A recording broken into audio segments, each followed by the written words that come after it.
Алтай – Еуразия ұлы даласының кіндігі. Ол өзінің таңғажайып сұлу табиғатымен және көне жәдігерлерімен ғана емес, аса терең тарихи тамырлары бар мәдени дүниетанымдық құндылықтарымен және халықтық дәстүрлерімен де даңқты. Археолог ғалымдардың өз зерттеулерінде дәл осы Қазақ Алтайының төрін таңдап алуы да кездейсоқтық емес. Ықылым замандардан бері бұл өлке қайнаған этно-мәдени байланыстардың және көші-қон үрдістерінің ұйытқысы болғандығын есепсіз көне ескерткіштер бұлтартпай куәландырады. Археологтар ашқан әлемдік деңгейдегі үлкен жаңалықтардың бірі Алтайдағы Берел қорымы. Ол жан-жағын биік тау қоршаған шағын тегіс алқапта орналасқан. Соңғы жылдарда патшалар жазығы деп аталып кеткен бұл аумақ Бұқтырма өзенінің бойын қуалай, батыстан шығысқа қарай көсіле түсіп, оған құятын Ақ Берел, Бұланты тау өзендерімен шектеліп жатыр. Қазақ Алтайының жұмаққа баланатын осы бір қиырдағы түпкірі еліміздің ең шығысында Ресей, Монғолия және Қытай мемлекеттердің шекараларымен түйісіп жатыр. Жалпы патшалар жазығы деп аталатын осы Берел қорғандарындағы аумақтың көлемі 174 гектар жерді қамтиды. 174 гектар жер жаңағы патшалар жазығы деп аталады.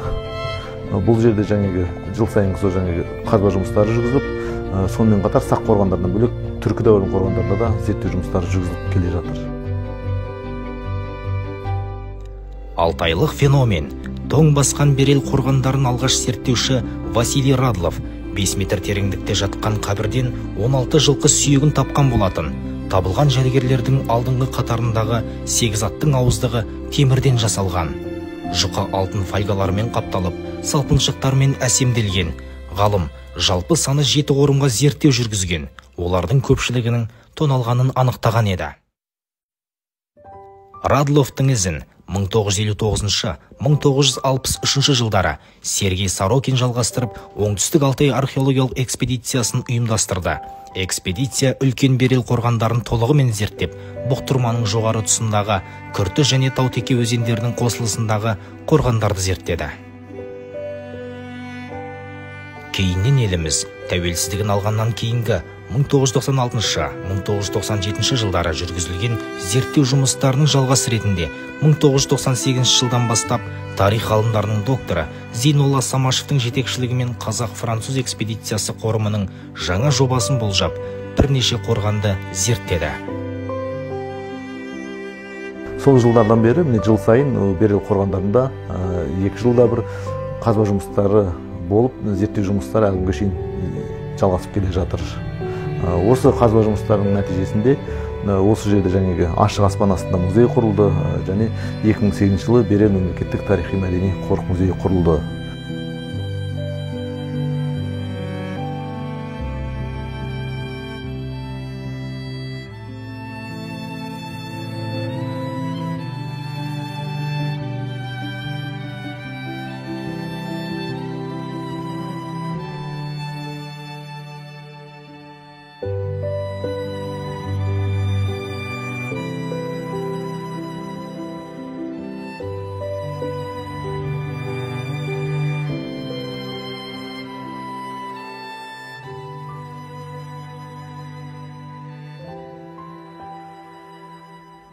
Берел қорымы үлкенді кішілі бірнеше ондаған обалардан құралады.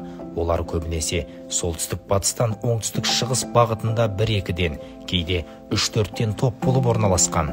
Қорымда 70-ке тарта обалар тізбегімен ерте түрік заманындағы көшпенділер қоршауы бар.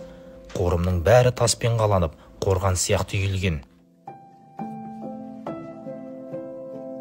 Берел қорымынан табылған археологиялық ескерткіштер әлемдік үлкен жаңалықтардың бірі. Алтай жерінен табылған заттар олардың металл қорытып, өңдей білгендіктерін, оң саусағынан өнер тамған зергер, шебер суретші болғандарын дәлелдейді. Скиф сақтардың мұндай асқан шеберліктерін табылған әшекейлік бұйымдардың қай-қайсы да айғақтап бере алады.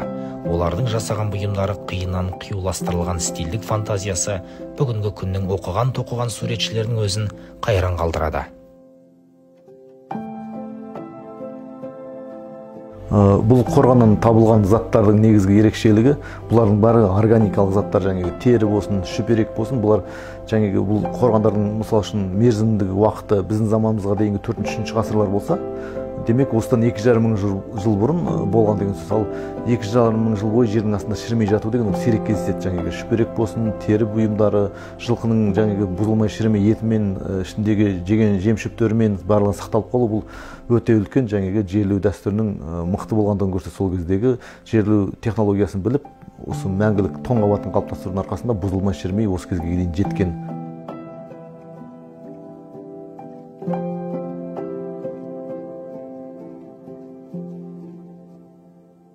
Олардың алып пішіндері ежелгі көшпенділердің көсемдеріне ерекше ғибадатхана салып, сән салтанатпен ана дүниеге аттандыру мақсатында жасалғанын және сол жерге әдейі әкеліп жерлегенін көрсетеді.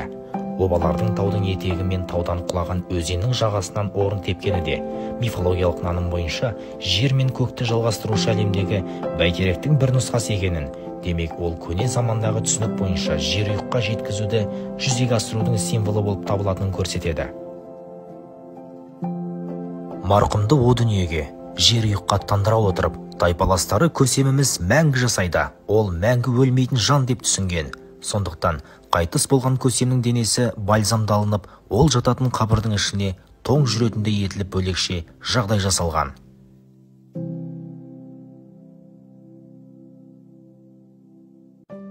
Ат әбзелдеріне кездесетін образдарға жергілікті табиғаттың аңқұстары, бұғы, бұлан, бүркіт, таутекелер, арқалар мен мысық тұқымдас жыртқыштар кіреді. Солай бола тұра ежелгі көшпенділер өнерінде қияли табиғатта болмайтын фантастикалық белгісіз тіршілік иелері басым болады. Сондай тіршілік иесінің бірі грифон. Грифон арыстан денелі, басы мен қанаты бүркіттікі болып келетін фантастикалық бейне. Бұл музейдің ерекше маңыздылығы бұл біздің сақ дәуірі бабаларымыздың осы шығыстағы және осы біздің Қазақстанның бұл шығыстағы 4 мемлекеттің шекарасында орналасқандығы және бұл осы жердегі біздің тарихи жеріміздің біздің негізгі біздің қазақтың ата-бабасының жер екендігін дәлелдейтін бірден бір көрсеткіш болып есептеледі.